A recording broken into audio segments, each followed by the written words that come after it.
It's time for one of my very favorite videos of the entire year.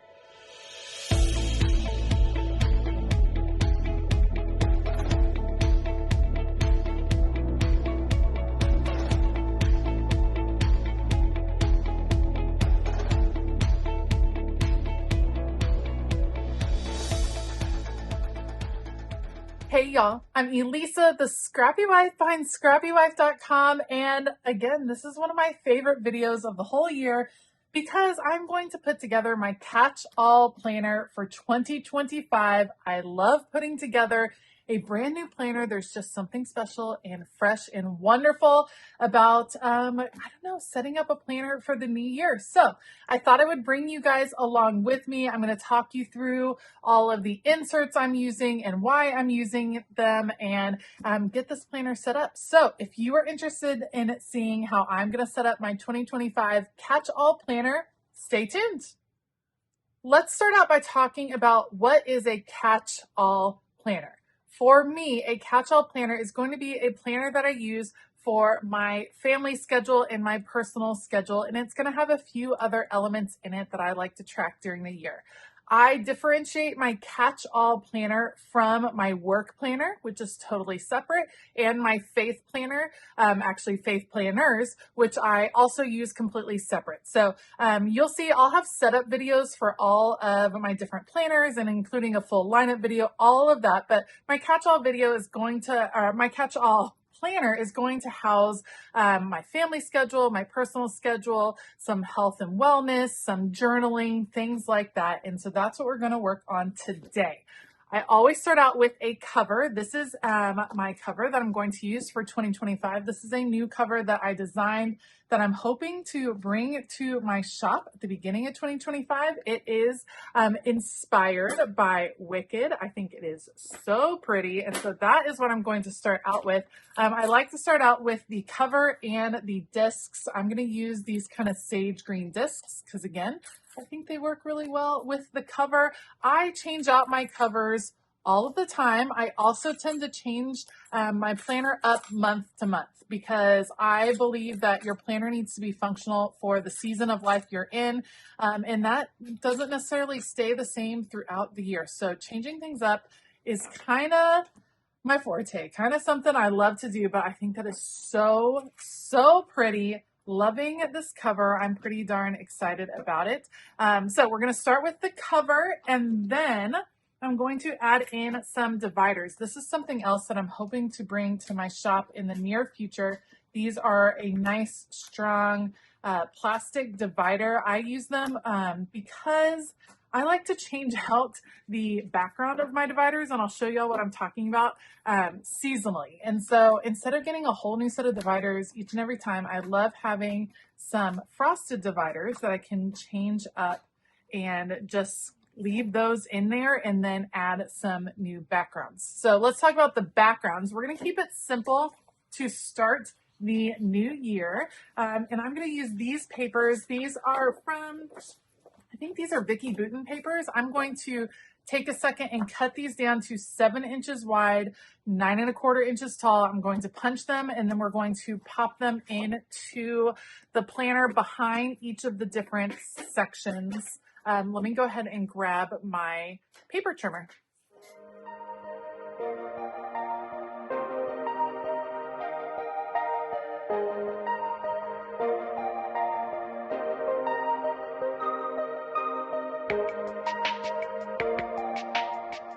Okay, so I'm going to take each of these, I'm going to pop it behind each different divider. I'm starting with 6 dividers. I think that that is all I'm going to need.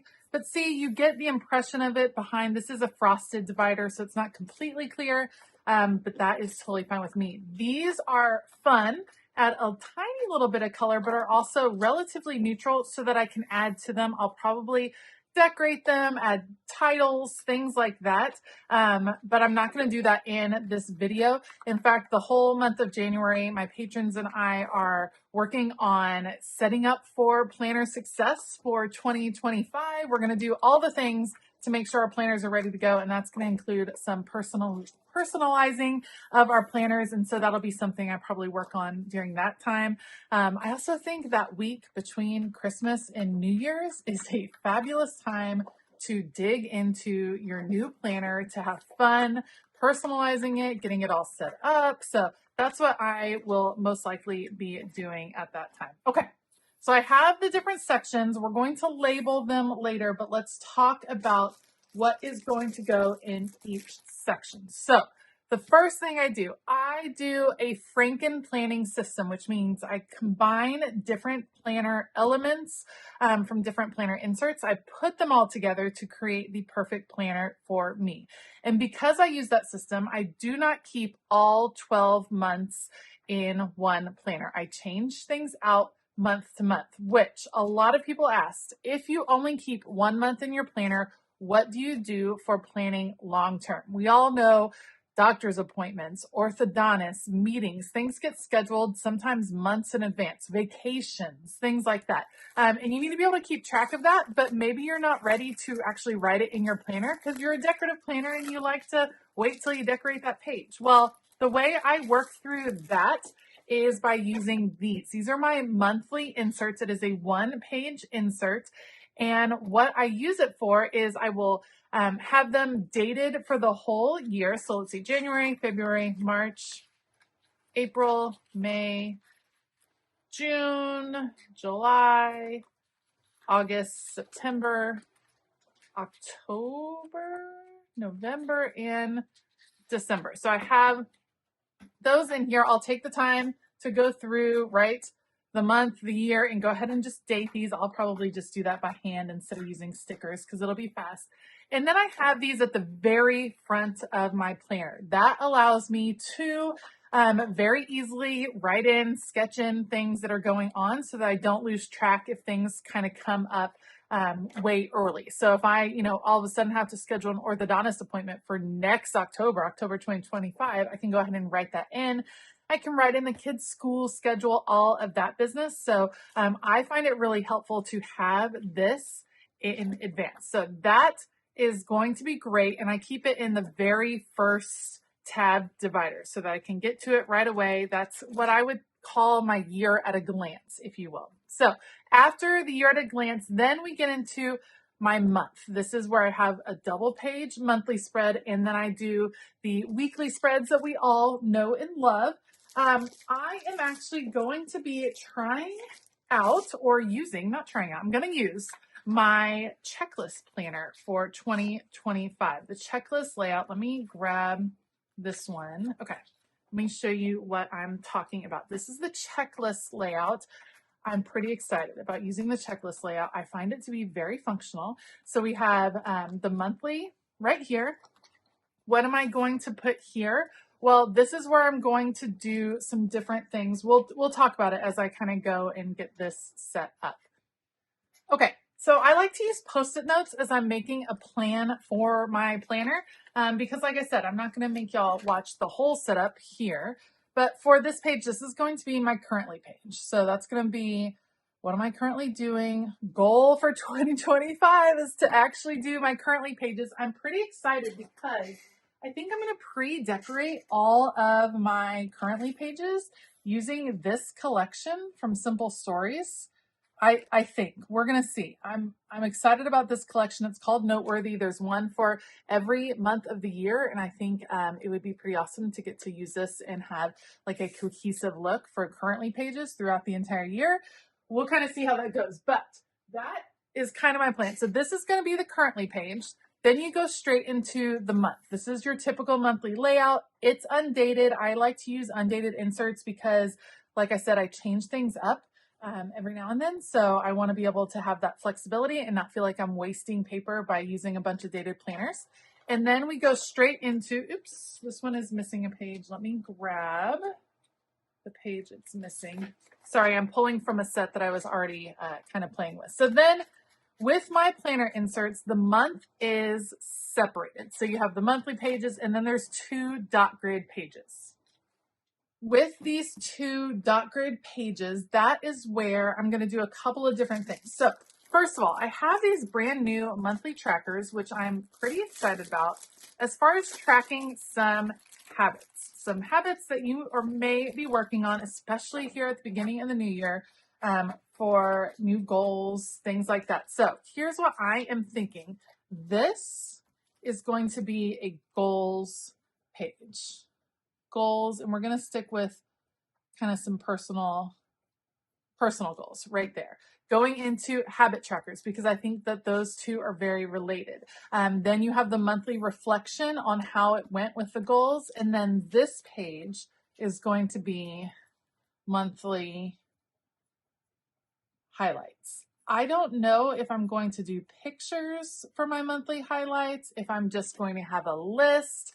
I haven't totally decided. It would be cool if the currently page, like if all of this were kind of done in the same vibe. I think that that might be pretty cool. So if I end up using that noteworthy, that would work really well. But that's how I plan to use all these pages. So the first page, you'll have the month up here at the top, and then currently, and then you go into your monthly spread. We all know and love. Then goals for the month. That way it's monthly goals. I can check in monthly habits right here. Here's my reflection on how the habits went. And then you have highlights right there. And it goes straight into the weeks that I need for that month in the checklist layout. I'm pretty excited to go back to kind of a vertical look. I've been using Dashboard for about 1.5 years primarily.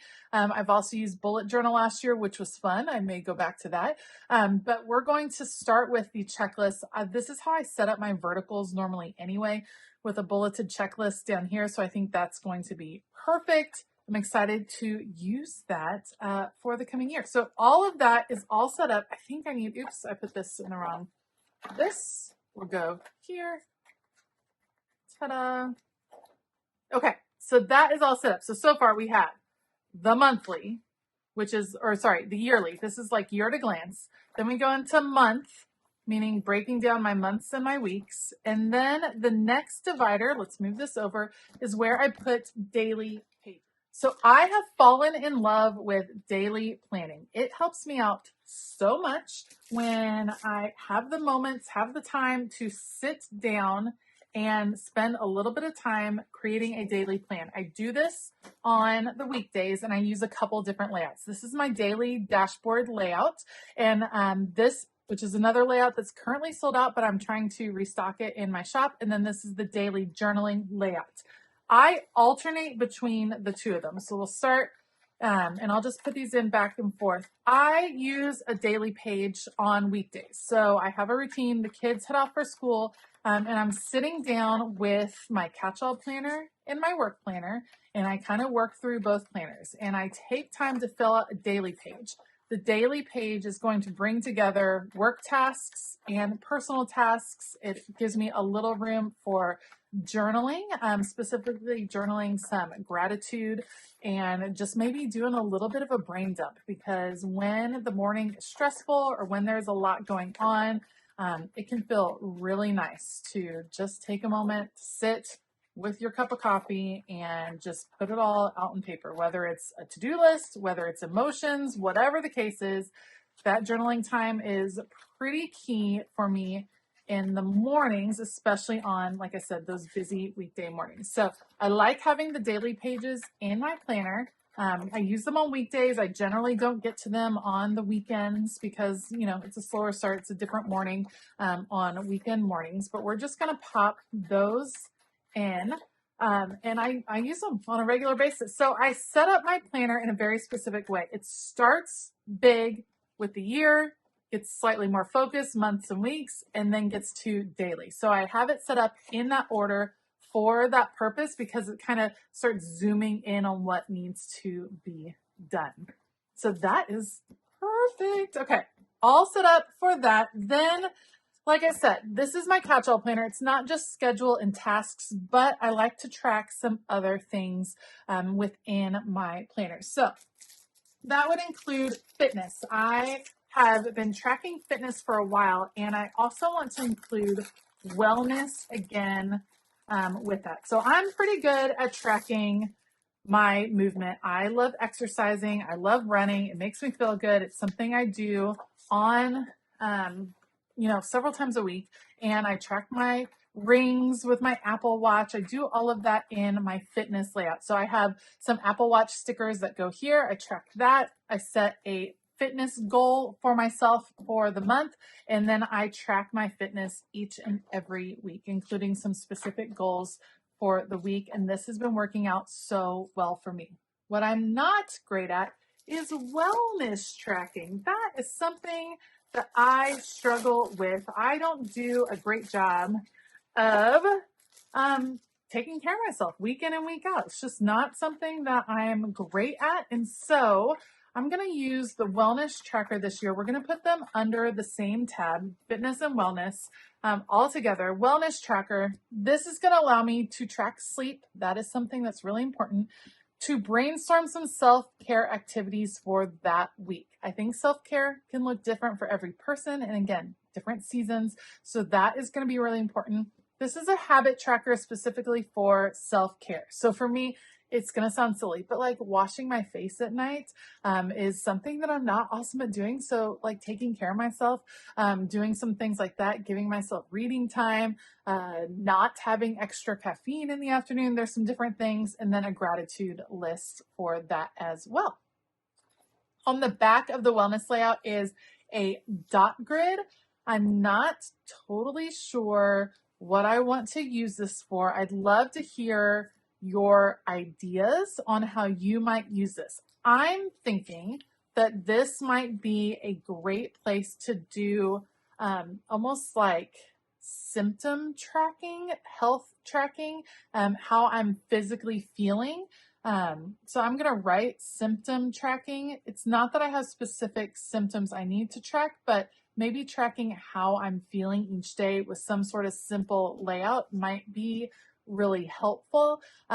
If you have ideas on what you would do on the back of this, this would also be a really good place for a mood tracker just during the week, and you could probably incorporate both of those onto this page. So I think that might be a helpful place to have that. So that's something I'm going to consider and kind of ponder as we get into 2025.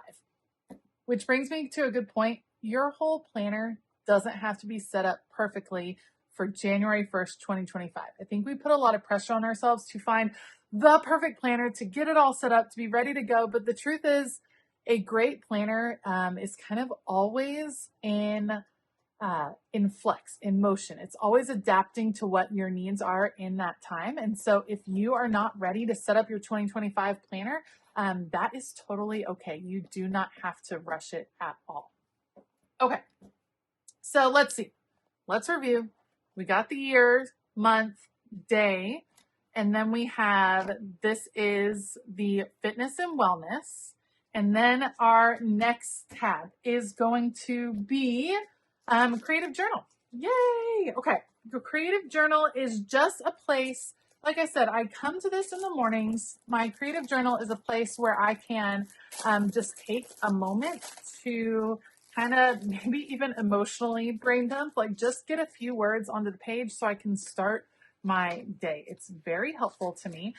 So let's talk about what I'm going to include in my creative journal. We're going to put this right here. Okay. So I use the quad layout for my creative journal. Let me just do the ones I know. So I know for this monthly, this is where I track weather. I have some weather stickers, and I like tracking what weather and the highs and lows. I just like doing that. So it's something that I enjoy. And a lot of you, last time I talked about the fact that I track weather, a lot of you mentioned that it's a really good habit to get into because weather can affect your mood and your physical well-being, all of that. So it's good to kind of have a tracking of the weather. Then we have, like I said, I have the dot grid here separated. So I think there's some different things that we could do in the creative journal. I think this would be a great place to kind of track gratitude. I love having one big gratitude list during the month. So to make a gratitude list that was like just 1 through 30, 1 through 31, real simple, I think that would be a fun thing to do. And then I think there's some other things that you could track. This movies / TV shows that you're kind of watching during the month. I think that would be a fun thing. And then reading. I do not do a ton of reading, so I don't necessarily need a whole separate reading log, but I think it would be great to create a page that was a reading log for each month before you get into this, which is the quad layout. I love the quad layout. I love it for so many reasons. I have been using it for a creative journal. I'm going to continue using that. I've used this as my regular catch-all layout before. It worked really well. So big fan, huge fan of the quad layout. I think it works in so many different capacities. So that will be my journaling layout for the month. All right, so last but not least, I usually would use the last section of my planner as a kind of a notes section. Usually would just have some basic paper in there. We're going to change it up a little bit this year. So there's big things happening in my family this year. We are planning on moving, which is going to be a big deal for us, obviously. And so that's going to require its own section, I feel like. So I'm actually going to use these monthly inserts again. This is going to go January through the summer. And what I'm going to do on the back, each different section is going to have a purpose. So these are things that need to be done for each month leading up to our move. So I'm going to go ahead and I feel like that's 2 Post-its. All right. I'm going to label these. Like I said, I'm going to do the like making it pretty thing later, but these are things. So this is like to be done. So to be done for the Virginia home, the home I'm in. Okay. To be done for new home, the home we will be going to, and to be done for kids, getting them all set up in a new place, new activities, new school, all of that business. And then this is going to be for business. What needs to be happening to move this business of mine to a new place? So that's what I'm going to track. It's going to allow me to kind of plan things out for the year. This is going to be something that most likely I'm going to sit down right at the beginning of January, make a plan through the whole year until we move. And then I'm also going to have some lined paper here at the back, because that is going to allow me to make some lists and things that I will be needing. So that is going to be the basic functionality of my catch-all planner. First of all, can we take a moment for this beautiful, beautiful cover? I want to add a planner charm for sure. Okay, I think we'll start out by adding the art palette. This was a bonus gift that was part of the Black Friday anniversary sale. Love the little art palette. So we're going to add that. I might change that up and make myself a new initial. I have all kinds of planner charms available over in my shop, and I think it's just a fun extra little piece to add on to your planner. So that's awesome. Then we're kind of set up with the basics. Yes, I'm going to go through and make this extra pretty and extra special, but a moment for the beautiful cover. Yes, please, with Wicked and Defying Gravity. Then we go straight into the year at a glance. Perfect for family schedule, planning things way in advance. That'll work great. Then we go to the typical monthly layouts where I will have a currently page. I will have the month, and then some goal setting and tracking, habit tracking, which will be fabulous. Monthly highlights, perfection. And then we get all the way to the end of the month. What will I do right here? I don't know. We'll have to see. This one I'm still considering. Then we go into dailies. I love my daily pages. So we have those all set up, kind of alternating between daily journaling and daily dashboard. Perfection. Then coming next will be fitness and wellness in the same tab. So tracking all my fitness throughout the weeks of every month, and wellness for sure. And also kind of tracking symptoms and mood throughout the month. Then after that will be journaling. I use the quad layout for that, and that will also be where I have gratitude, weather, movies, reading, and then straight into journaling. And then last, my special kind of moving preparation section, which will have notes, of course, if I just need regular notes, but also a look ahead at the things that need to be done as we prepare to move. Woo! All right. I'm pretty jacked. I'm pretty excited about this setup. I think it's going to be so fun. I'd love to hear, what are you using in your planner setup this year? What are you using for your catch-all planner? What layout? What size? Tell me all the details. I forgot to add, I use the grande size. This is equivalent to a classic size happy planner. I find that it's plenty big enough, works really well for me. So that's the size I use, and I'm pretty excited to get going into 2025. This makes me really want to jump in and decorate this. But like I said, we're going to spend some time in January, easing into the year, getting our planners set up and getting them working for us over on Patreon. So that is going to be pretty outstanding. I will definitely keep you up to date throughout the year on how it's working for me. What's going on with my planner? Am I changing things up? I have monthly setups each and every month. So if you want to check those out, make sure to hit the subscribe button and that bell notification button, because then you'll know when I release new videos. As always, I will link everything that I used down in the description box below. So be sure to check that out. And otherwise, I hope that you have an absolutely fabulous day. And as always, keep it creative.